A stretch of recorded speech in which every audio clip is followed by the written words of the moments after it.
오늘부터는 강의 수준을 좀 올리겠습니다.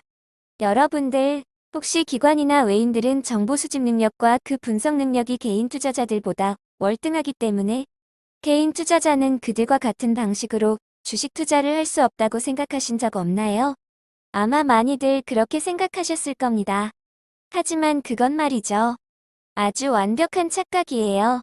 왜 그런지 제가 그 이유를 설명해 드리지요.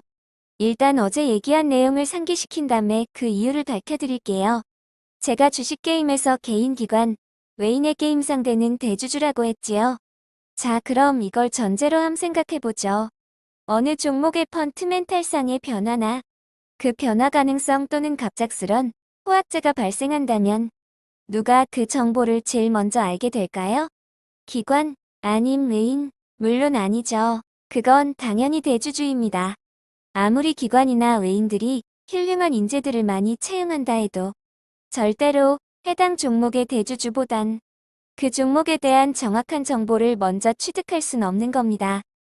때문에 기관, 외인은 종목의 펀드멘탈상의 변화에 대한 정보를 이용해서 투자를 하지도 않고 할 능력도 없습니다.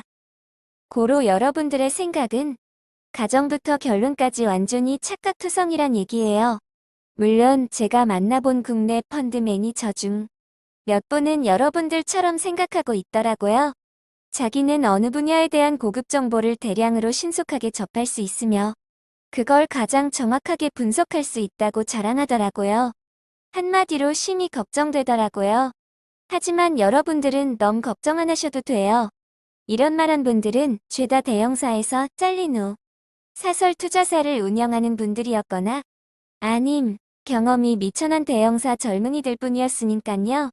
암튼 주식에서 정보를 이용해서 게임을 풀어나갈 수 있는 건 오직 대주뿐입니다. 요것만 기억한 후 다음 얘기로 넘어가도록 하죠. 여러분, 주식 게임의 법칙을 정확히 아시려면 말이죠. 주식시장에서의 돈의 흐름을 정확히 알아야만 한답니다. 제가 어제 언급했듯이 여러분께 종목 선택 시 가장 중요하게 확인해야 될 부분에 대해서 얘기해 드리려고 생각했었어요. 즉, 쪽박 안 차는 법에 대해서요. 하지만 그 얘기 전에 여러분들이 주식시장에서의 돈의 흐름과 그 역사적 이유를 먼저 알아야만 제 얘기를 믿으실 것 같아. 오늘은 이 돈의 흐름 및 그 이유에 대해서 얘기할까 해요. 자, 그럼 아주 어려운 퀴즈를 낼 테니 한 맞춰보세요.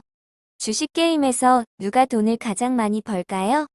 기관, 외인, 대주주, 종목의 지배권을 가지고 있고 또 정보를 이용하는 정도를 넘어서 지 마음대로 정보를 창출할 수 있는 능력을 가진 대주주일 것 같죠? 하지만 재미있게도 대주주가 아니랍니다. 주식 게임에서 항상 돈을 제일 많이 따는 곳은 기관 그리고 외인, 즉 금융자본들이에요. 그럼 왜 그럴까요? 이들이 돈이 많아서? 아님 정관계의 강력한 인맥 때문에? 아니에요. 그건 말이죠. 주식시장이 태생할 때 만들어진 게임의 법칙 때문에 그런 겁니다. 주식 게임은 구조적으로 보면 투자자와 대주주의 싸움이지만 돈의 흐름으로 보면 산업자본, 금융자본, 그리고 개인자본들이 한 곳으로 모였다가 다시 일정한 여러 곳으로 흘러들어가는 일종의 자본의 재분배 장소예요. 언뜻 생각하면 이 돈의 재분배 장소에서 벌어지는 게임의 법칙이 대주주에게 제일 유리할 것 같지만 자세히 보면 결코 그렇지 않습니다. 왜냐면 투자자들에겐 대주주가 가질 수 없는 종목 선택권과 언제든지 게임을 중단할 수 있는 게임의 룰이 있기 때문이죠. 누가 주식시장을 왜 만들었을까요? 물론 주식이란 금융자본가들이 시중 개인들의 잉여자금을 빼앗기 위해서 산업자본가들과 공모하여 만든 게임입니다. 여러분 모두가 이미 요걸 잘 알고 있었을 거예요. 하지만 이 주식의 기원으로부터 유추되어야만 되는 게임의 법칙은 잘 모르실 것 같아서 이 부분을 좀 얘기할게요. 자, 그럼 이명제, 즉 주식시장의 설립 목적을 전제로 생각한다면 개인 투자자는 게임에서 언제나 돈을 잃어야만 할까요? 물론 그렇습니다. 이건 역사적으로 이미 증명된 사실이에요. 그러나 이것까지도 아는 님들이 계속해서 주식을 하시는 이유는 또 뭘까요? 떼돈 벌 확률이 5%는 있다니깐 고기에 낄 거라 믿고 주식을 하시나요? 아님 재테크 차원에서 포트폴리오 구성상 어쩔 수 없이 그것도 아님 넌겁이 없어서 물론 여러 가지 이유가 있을 수 있겠죠. 하지만 개인 투자가들이 게임의 본질적인 위험성을 알면서도 계속해서 광분하며 줄줄이 주식시장에 뛰어들어 수십 년 동안 이 시장을 키워온 그 근본 이유는 말이죠. 바로 개인 투자자들이 돈을 잃었다 땄다를 반복하는 게임의 진행 과정 때문입니다. 즉 개인 투자자들이 게임의 승패를 반복하여 경험함으로써 게임의 태생적 본질을 망각하고 나름대로의 승리 규칙을 알아내려고 하기 때문이죠. 때론 기술적 분석을 가지고 또 그게 안 되면 기본적 분석을 가지고 그것마저도 안 되면 그 두 개를 섞어서까지 그것까지도 안 되니까 이젠 심리학까지 동원하더군요. 물론 다른 게임 참여자들은 이걸 더욱 부추기죠. 펀드멘탈이 어떻고 미래 가치가 어떻고 요즘은 국제적인 이슈도 많이 접목시키더군요. 하지만 결과는 어떤가요? 항상 똑같죠. 이건 숙명적으로 반복되는 미래진행형 역사입니다. 제가 이 시점에서 왜 이런 얘기를 꺼낸 걸까요? 게임의 기원을 상기시킴으로써 여러분들께 주식을 그만두게 설득하기 위해서?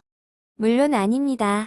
전 단지 여러분들이 자신들의 높은 승률에 도취되어 게임의 룰도 모르면서 스스로 좀만 더 노력하면 자신도 안정적으로 주식 게임을 통해서 부를 축적할 수 있을 거라 믿고 있을까 걱정돼서입니다.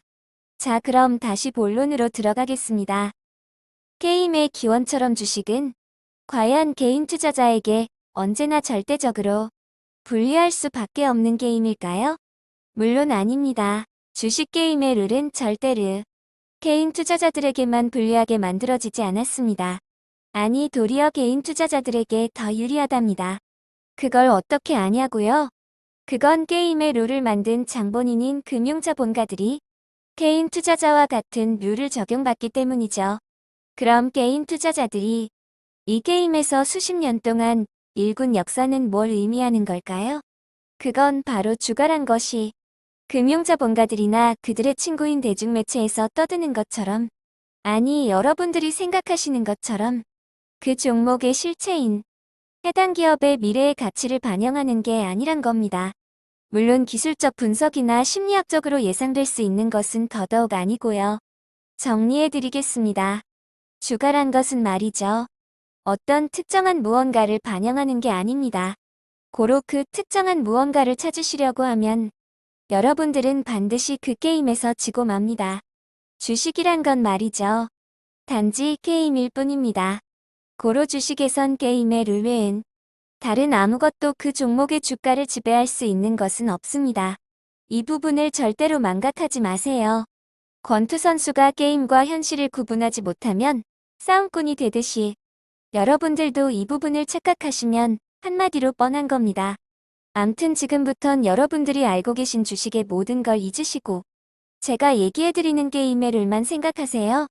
아셨죠?